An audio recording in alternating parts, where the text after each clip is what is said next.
at him alone, but the entire EFCC. And later on the show, Akpabio joined Nunieh fight dirty over corruption allegations at NDDC, as the former MD claims she slapped the minister over alleged sexual harassment.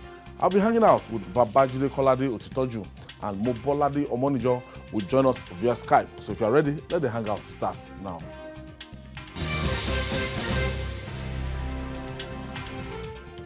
Thank you for joining us. The lead of silence on the ongoing investigation of the suspended chairman of the Economic and Financial Crimes Commission, EFCC, Ibrahim Magu, was at the weekend lifted by presidential spokesman Garba Shehu. In a statement, Shehu said investigation by the Justice Ayo Salami-led presidential panel is not targeted at witch-hunting Magu, but to investigate the EFCC as a whole. He also urged Nigerians not to see the probe as circumventing the anti-corruption war in the country, but strengthening it. Babajide, when we got the nature of this probe, and when Nigerians were told the way Magu was arrested, taken to the panel, to appear before the panel, before he even got a legal aid and everything. So what's the presidential spokesman is trying to tell us is that, no, it's not all about Magu, but the entire EFCC. But from what we've read throughout last week, from the allegations, from the counter-allegations we've seen throughout last week, it's as if it's directly a target at Ibrahim Mustafa Magu. Yeah, he's the head of the agency, and it is clear from the way he was arrested, because I refused to agree that I was not arrested. The way he was arrested looked like a scene from a carjacking movie. Somebody going to see the Inspector General of Police, you double-crossed him. You told him to come down. He said, "Am I under arrest?" You said, "No." He told you he was going to see the IG. You said, "No, that he could not go, that he should instead come with you to the villa." What is the definition of arrest? It wasn't his plan to go to the villa. You double-crossed him. So he was arrested. They should not tell us that he was not arrested. He was arrested. I disagree with those who... Even if you are saying he wasn't arrested, from Monday last week to this Monday... You kept him in detention. In detention. Yes. So... He's not sleeping in his house. He's not sleeping in his house. So he was arrested. All those statements, oh, he was not arrested, oh, DSS saying no, they were not. But of course, DSS officials and other officials of other security agencies were part of the group that double-crossed him. You're taking someone's freedom away and you want to hoodwink us that you did not arrest him. So what did you do? You patted him on the back? No, this is not backslapping now. You redirected his movement. So that's what has happened. But let's even leave that. All of what has transpired clearly shows that Magu is the target. And it's not a new thing. Every EFCC chairman has had to leave very controversial office in controversial and sometimes shameful circumstances, in a manner that would make some Nigerians wonder whether it makes sense to serve their country. You have to pile up lies. Yes. So this is the thing. I will be happy if they expand the probe beyond Magu to look at the EFCC as a whole. I will be happy, because I agree that there are things that need to be done to make the EFCC and other anti-corruption agencies better, you know. And I agree that even within the EFCC, there is corruption. I've talked about that in the past. Not necessarily by the person who heads it, because we always look for strong men, people that we can trust to head organizations. But whether their good conduct will taper down or cascade to the people under them entirely is a different thing. So I support even a restructuring of the EFCC and have taken a second look at even the act establishing the EFCC to make the EFCC a lot better. I've said before that I do not even want a situation in which it's the president that is nominating the chairman. The EFCC, as it is currently, does not have the independence that it needs to function properly. So I would want a situation in which they can have a holistic look at the EFCC and then see what steps can be taken to make it better, rather than simply limiting this to Magu. Mobolade, what is your take on Garba Shew's statements? Well, it was late in coming. That's number one comment I will make. It's unfortunate that you could pick a man like Ibrahim Magu, who heads a very important agency like EFCC, that is at the center of President Buhari's fight against corruption, and we did not know anything for days. For days, it's something. It's unacceptable. People don't really know that cannot be conducted. People vote and police men are informed from time to time as to what is happening. So it was late in coming, but late as it was, yes, it came eventually, and they said, "Oh, it was." I mean, nobody is a sacred cow. Yes, we know that. It's not targeted at Magu, like Babajide has said. I don't agree. It is mainly about Magu, but it's not surprising. It's at the head of the agency. If you are probing the agency, if you are looking at the activities of the agency, naturally it is about Magu, who is at the head. There's no way you measure EFCC, you will not measure Magu. It's his personality that has been driving things over there. He's the most important person, he's the factor within the EFCC as that today. I don't mind the fact that he is the one being probed, but then there should be rules. There are rules that should be followed. Like Babajide said, I also agree, he shouldn't have been arrested just at the middle of the road, just like that. It's not fair. If he had questions to answer, then properly invite him. Send him a letter, tell him he's needed for such purpose, so please let him come. If you want some form of urgency to it, you send him the letter and tell him that it's needed at so time, and you make sure it's close to the time. At least it's decent, and he drives himself there while somebody is watching somehow, whatever you want to do. But to just stop him in the middle of the road, redirect his movement, move him in, and thereafter lock him up thereafter is not acceptable. And President Buhari was the one who appointed him, is the one who has been keeping him since then, even in acting capacity in a non-presented manner for about 5 years. And I thought the president would be a little bit, will accord him a little bit of decency, in the way he would be treated. Detaining him too, I don't know whether it's something that called for detention. I against the laws of the land, people can be detained, and he's a human being, he could be detained. But if he must be detained, it should be within the law. The law spells out how long you could be detained without judicial approval. And that was not done. At least we don't know that. Up till now, in so many things, things are shrouded in secrecy.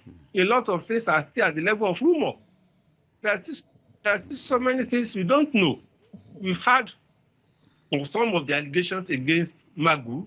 If you say it's supposed to be an agency-wide thing, what else are you looking into with regards to EFCC? I'll come back to you. I'll get back to you now. Jide, all kinds of rumors are coming out from this panel, as Bolade was saying before I cut him off. Don't you know, we don't even know what to believe, because why shouldn't the sitting be made public? Now you find all sorts of allegations in billions. He has stolen 36 billion. He has the properties in Dubai.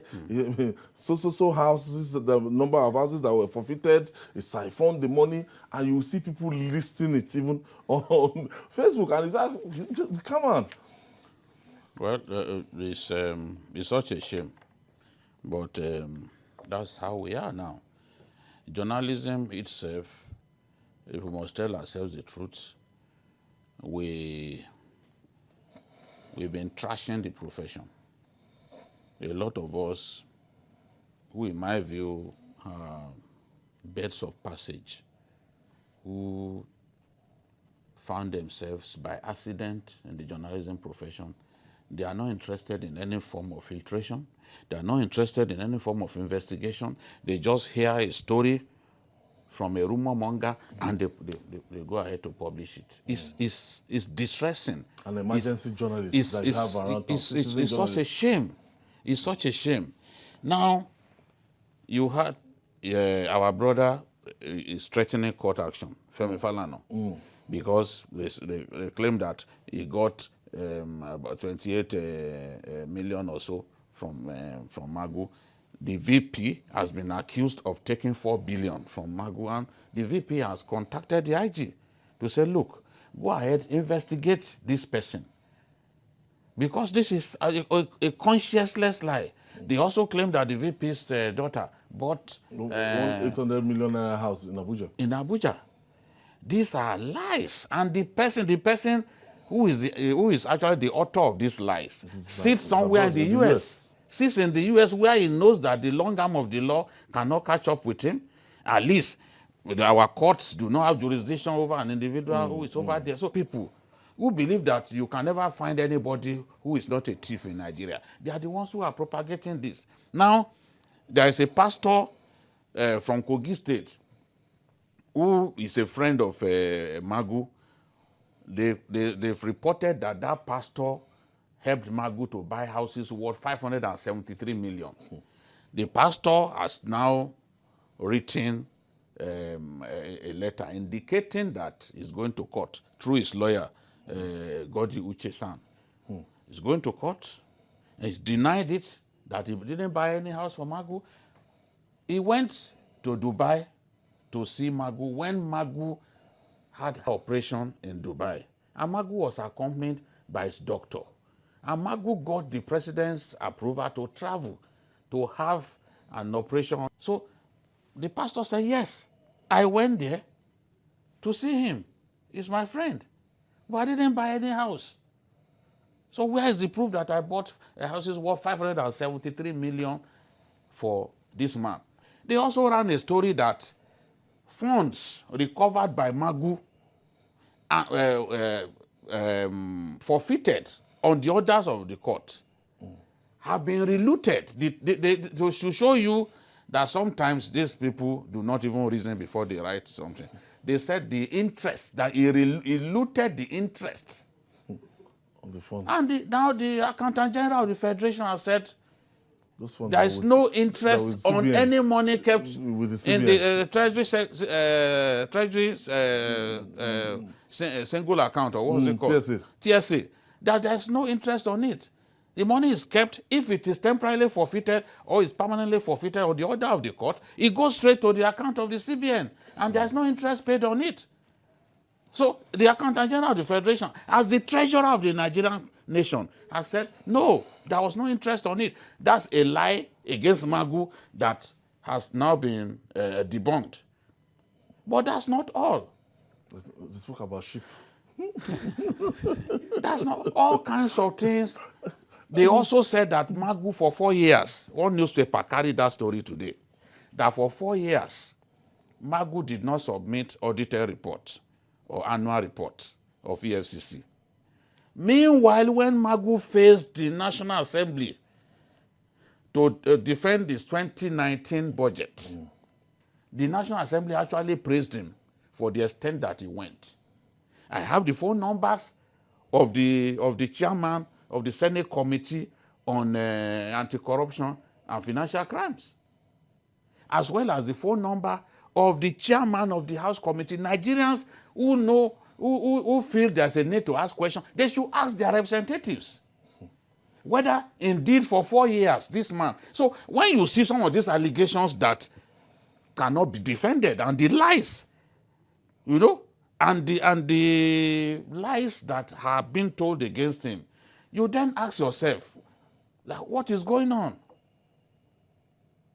I want him to be probed. Of course, I want him to be probed. And if he's found guilty, I will be among the first to really deal with him. But he deserves fair hearing.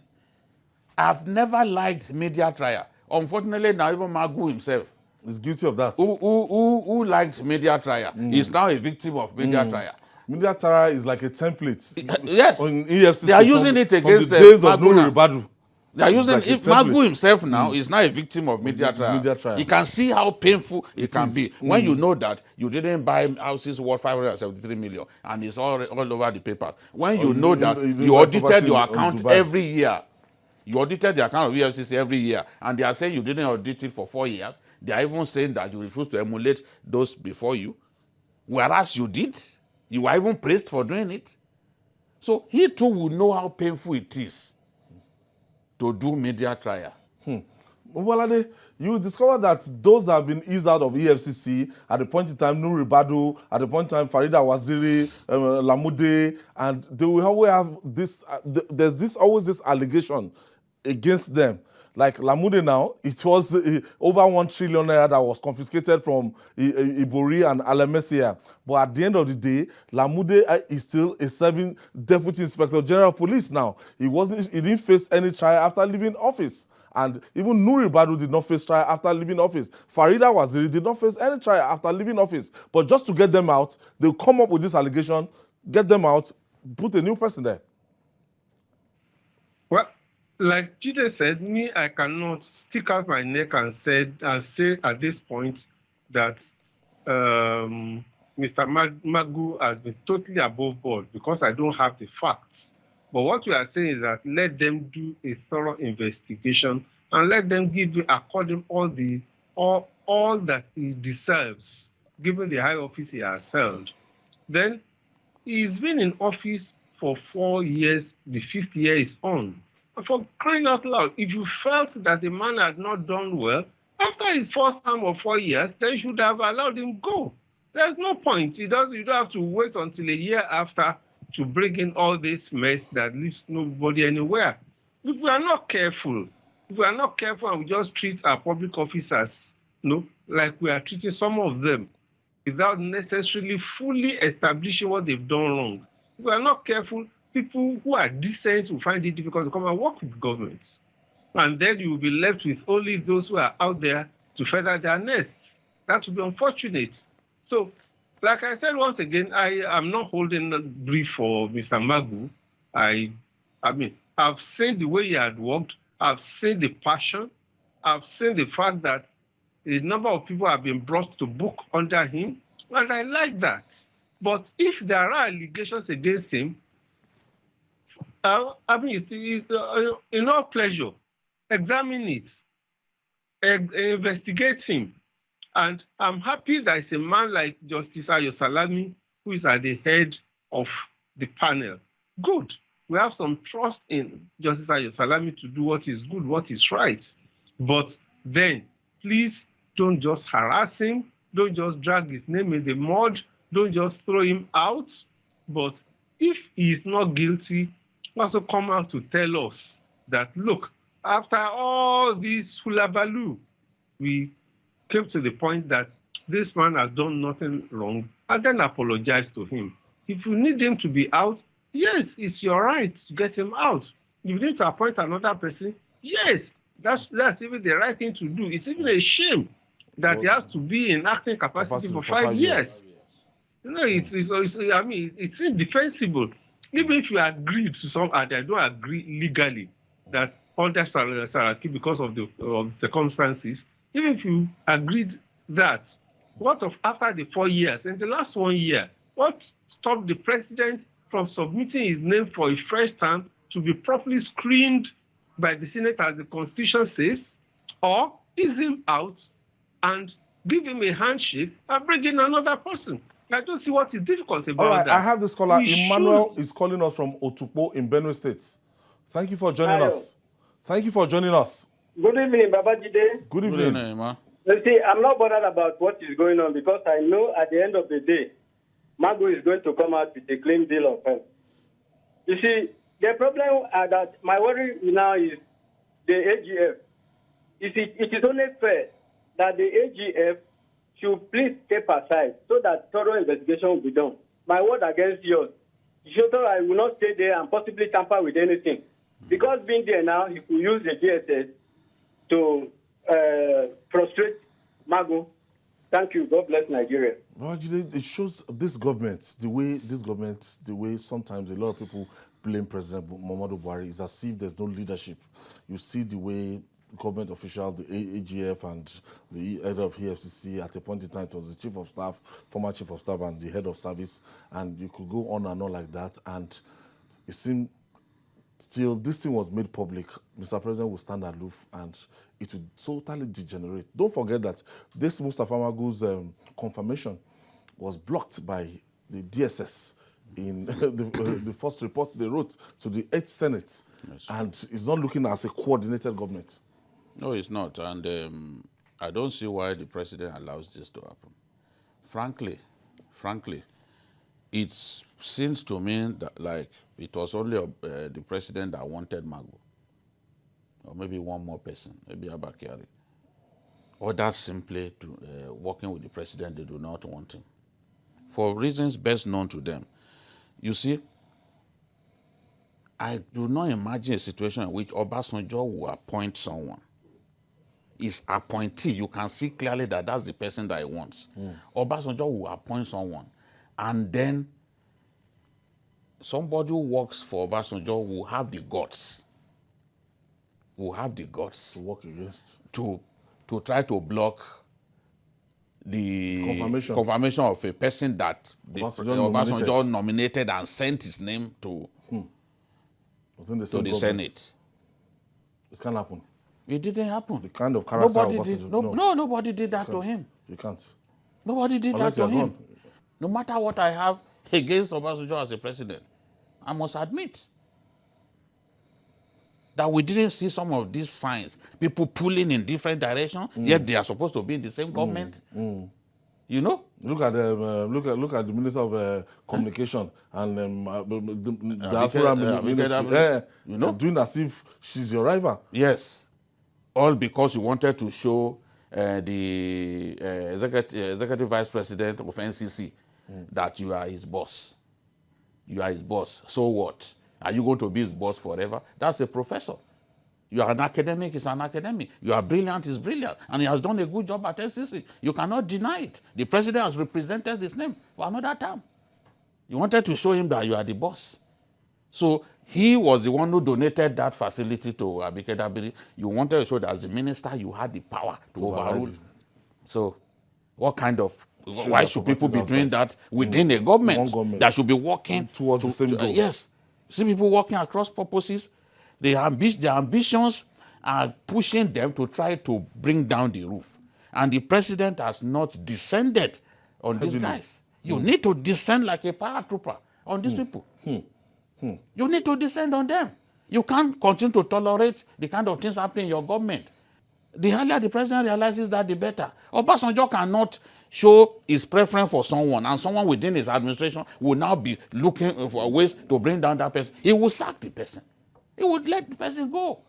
That's the kind of person that he was. So even if we are saying, no, the president gives free hand, the president is now a converted Democrat and all that, there are limits. There are limits to this.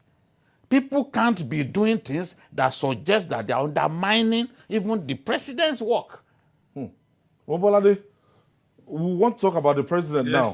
In all this, the Attorney General was the one that raised this query, and the panel was set up, and we have Mr. Magu still in the same government.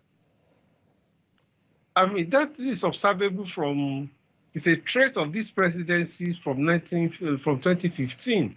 He's never shown that the character of a leader, really. I mean, you had the same thing where you had the former Minister of State for Petroleum, and you even had to write about the former Chief of Staff, the fact that he was being blocked to see him and all that. No, all sorts of things are happening in that government, and you do not see the president coming to say, look, this is where I stand. It leaves everybody to be fiddling anyhow. No, and that is not how a leader works. A leader stays somewhere, everybody knows his point, everybody knows how he wants to go about it, everybody knows where he's moving towards, and everybody then follows. If you don't follow, then you have to ship out. I mean, that's what you expect of a leader. And that's what you see of leaders in other parts of the world. But we've not seen that of President Buhari, unfortunately. Still to come, Akpabio joined Nunieh fight dirty over corruption allegations at NDDC as the former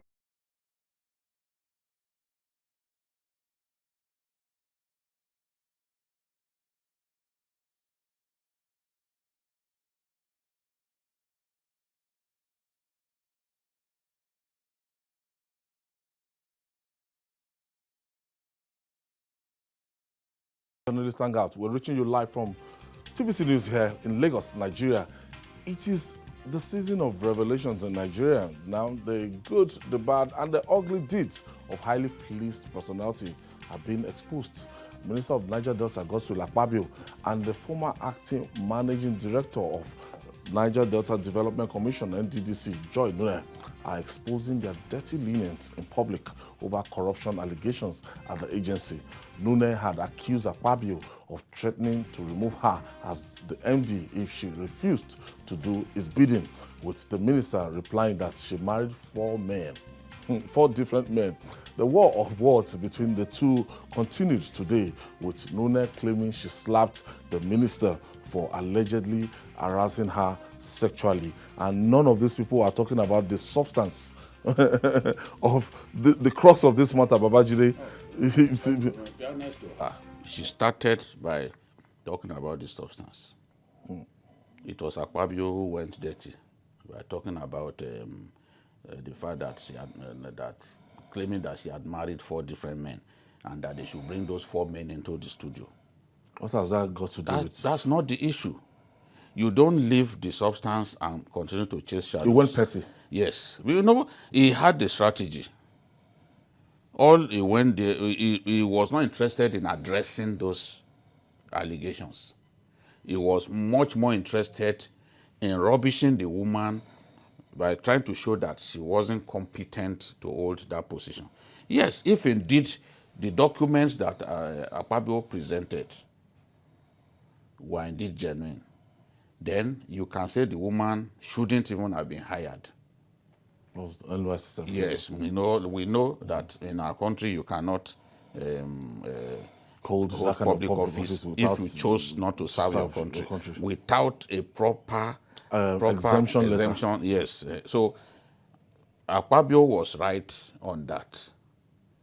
But his strategy was every time they tried to get him to address the issue, he will bring out another document. If they said, oh, we do not have so much time, he will bring out another document. So he came with a master plan to not address those issues.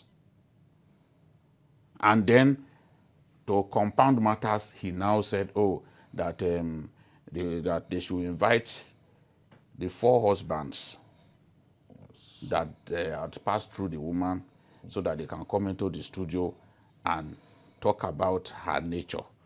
That's not what bothers Nigerians. What bothers Nigerians is how have you spent the money in your care. I'm particularly ashamed of people in the so-called interim management committee because you are meant to correct something wrong, the anomalies of the past. And you got into that place and you were spending money like a drunken sailor. COVID allowance of 1.something billion. You can't be doing that. 80 billion. You squandered 80 billion between January and May.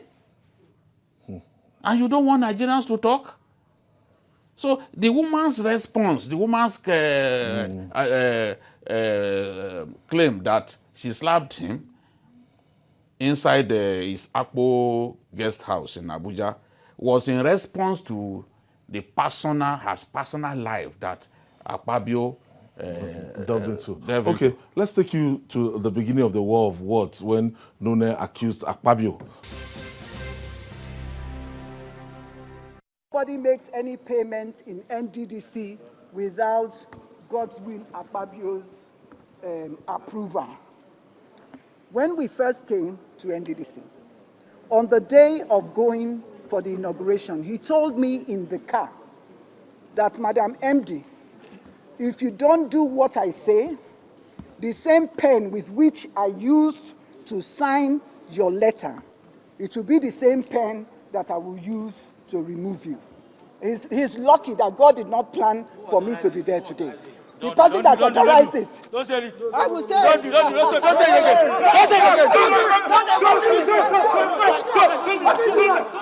again. Since I became the minister of Niger Delta, supervising the NDDC, I have only authorized one contract.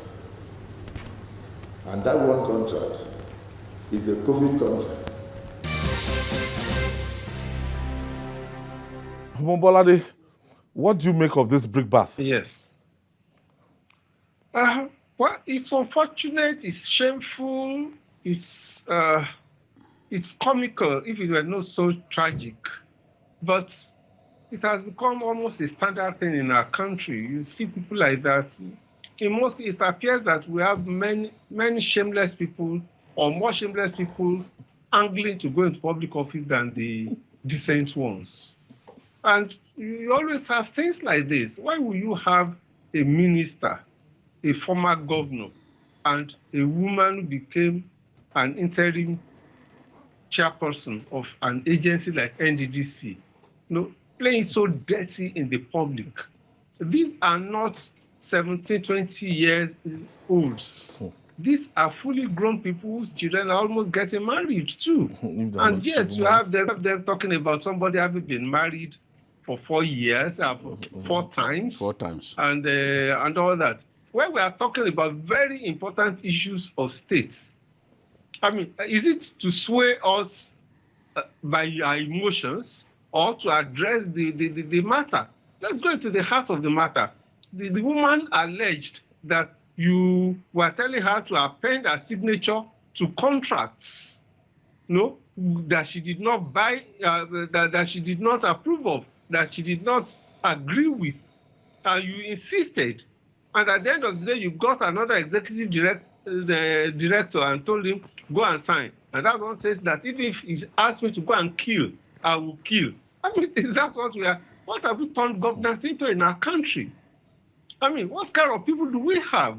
You are shouting at yourselves and all that. And even when you know that you are on television and everybody is watching you, your children and probably grandchildren are watching, those who are in school are watching this thing. Our money must not be left unaccounted for. Whatever anybody does to obfuscate issues, we should bring them back to account.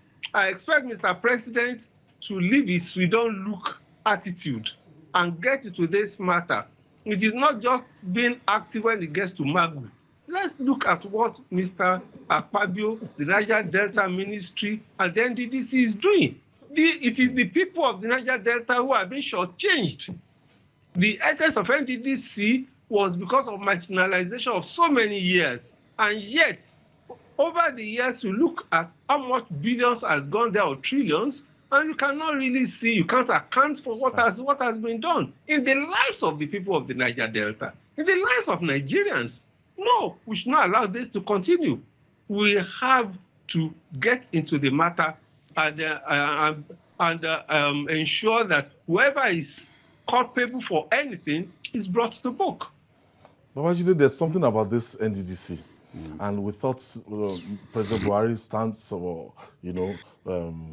the fight against corruption, and whoever is going to post to be a minister there, the person will be interested in actually, purifying NDDC.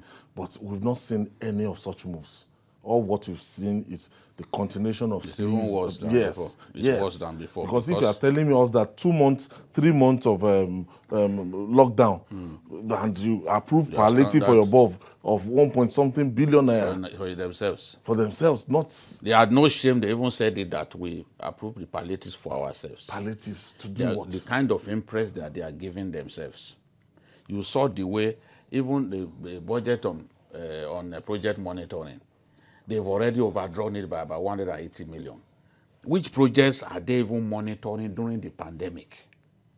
Because all these things, this probe does not extend, the expenditure that we are looking at does not extend beyond May.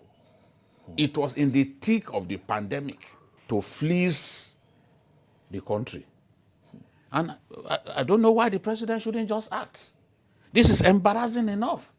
If tomorrow Transparency International comes out now and gives us a very bad rating as a corrupt nation, some of the people who never see anything wrong in what the government has done, saying, oh, Transparency International, they are racist, this one is this one is that. But some of our actions warrant warrant the way we are seen by the international community.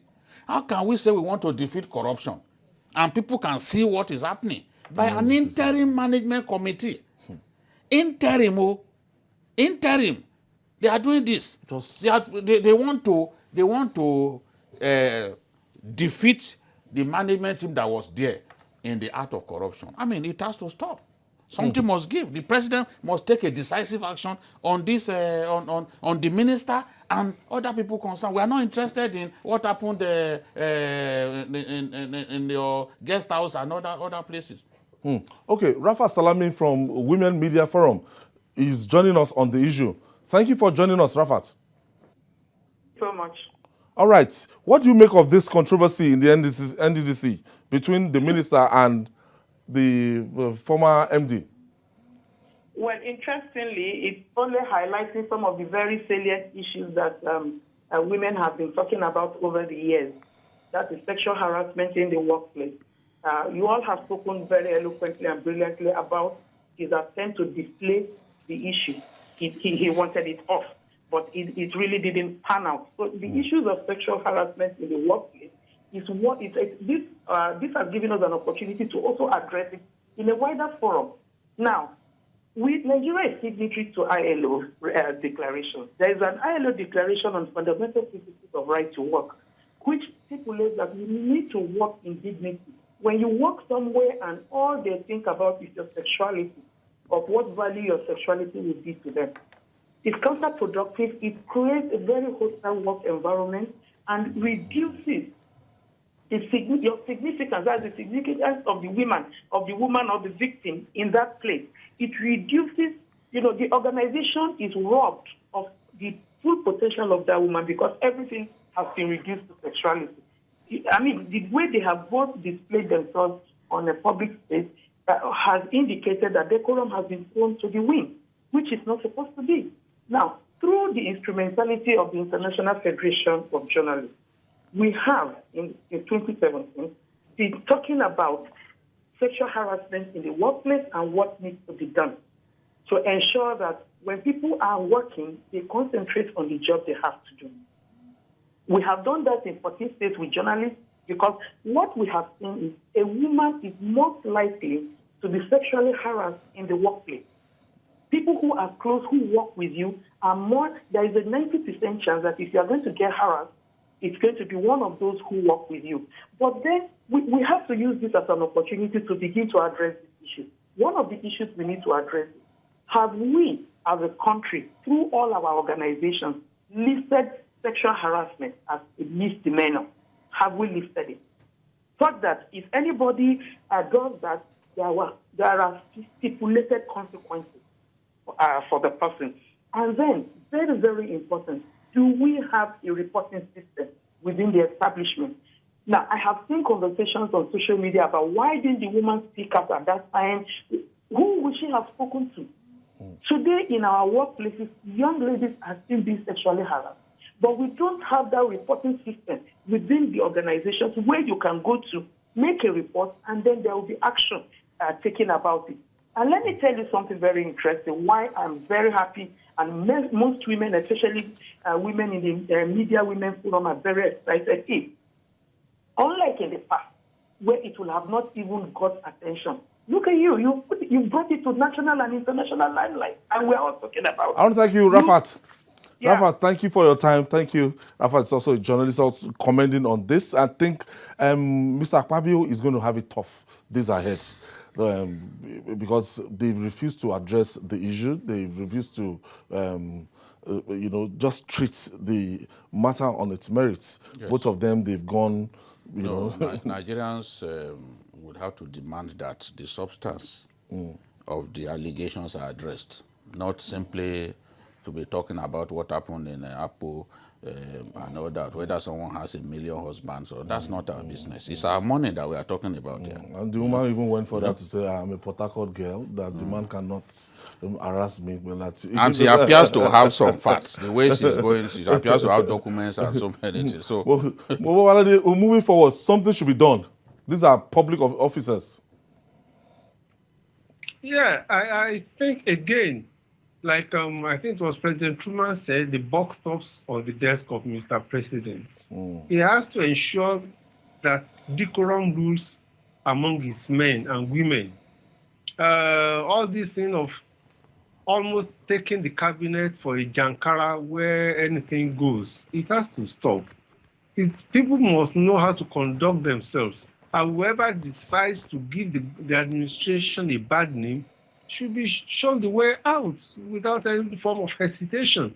The Nigerian people deserve it decent. They deserve to see their leaders as decent men who can hold their own anywhere in the world, and not people who come and compound the bad image that we have been given in recent times. When we want to look at this now, and we now see this, the problem, the real problem bedeviling that commission, that's NDDC.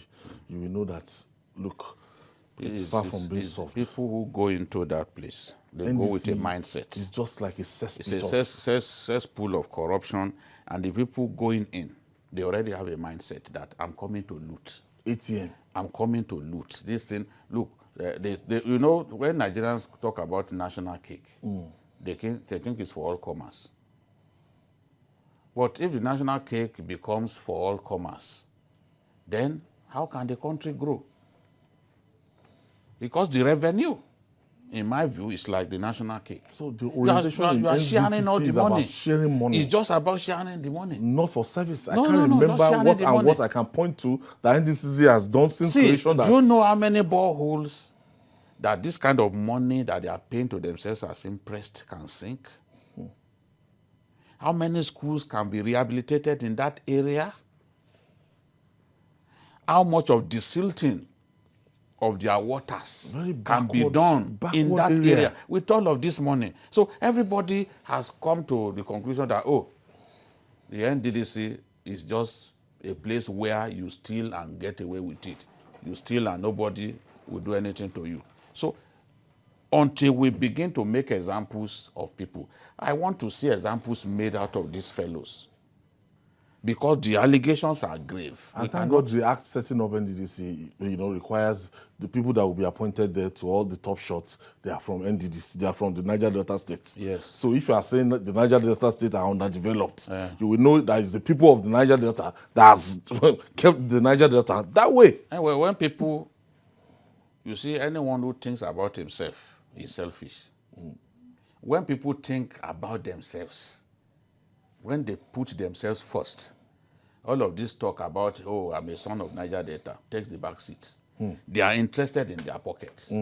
So you can come and sermonize about how we need to let the Niger Delta be much better than we met it, this and that. It will go into deaf ears. It will be like you are talking to a wall. When you are talking to a wall, you are wasting your time. So it will not go into their ears. Corruption has become like second skin to Nigerians. It is something that has to be addressed. It's not like breathing in and breathing out for our people.